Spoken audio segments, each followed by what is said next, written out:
Dear Jenny, mula nang nabasa ko ito, na-impress na ako. At lagi kong ini-imagine kung anong itsura mo. Ngayong nakilala na kita, I realized, noon pa pala ako in love sa'yo.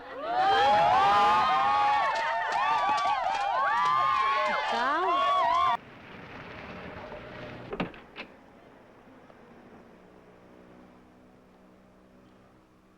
Love, halika. Pasok ka muna sa loob.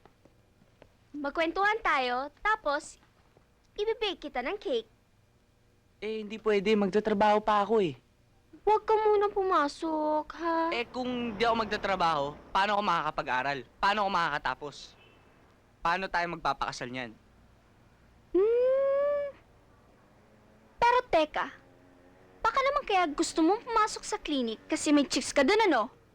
Love, alam mo namang you're the only one. Uy, bilis! Ano? Sa lao! Alam mo, mukhang nag-aaway na naman yan. Tsaka, Bakit? sa palagay ko, under talaga yun eh. Ay nako, kung ayaw mo pasok sa loob, tiwag. Pero wag na wag kang magpapakita sa akin kahit kailan. Oh, sige, sige. Sasama na ako. Tara na po. Ikaw talaga. Who likes to read poetry books in this class? Tama na. Jenny, who's your favorite poet? Elizabeth Browning, ma'am. Ah, you like love poems. Yep.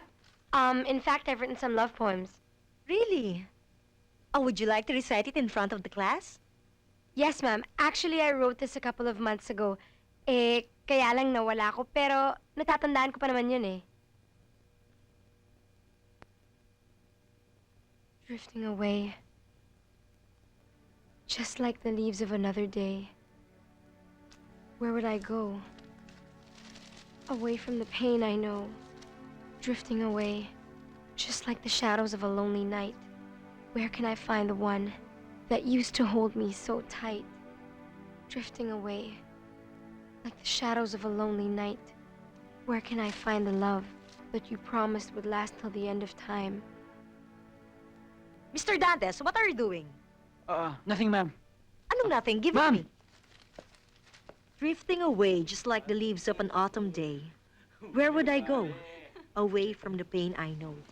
Di ba kay Jen yun? Di ba ito yung nirecite mo? Ba't nasa'yo yan? Napulot ko eh. Wait! Listen, class! Meron pa sa likod. Listen. Ching! Dear Jenny. Chika! Class, listen! Dear Jenny, mula nang nabasa ko ito, na-impress na ako. At lagi kong ini-imagine kung anong itsura mo. Ngayong nakilala na kita, I realized, noon pa pala ako in love sa'yo. Ikaw?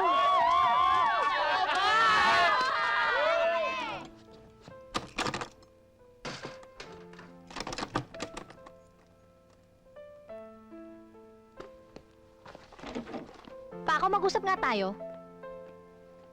Sure. What about? Akala ko ba tapos na yung pustahan niyo ni Alex? Eh ano yung pinagsasabi mo kay Jenny sa class kanina? Ano?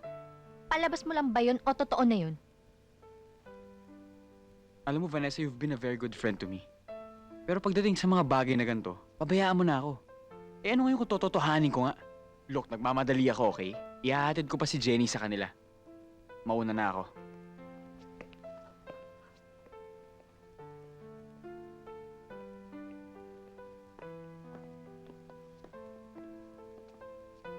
Mukhang naisahan ka na naman ng Jenny mo, ah. Ano?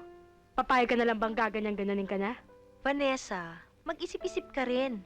Alam mo namang marami ka na ring hirap kay Paco, di ba? Oo. Kaya hindi ako papayag na maging magkaibigan lang kami. Kaya humanda yan Jenny na yan.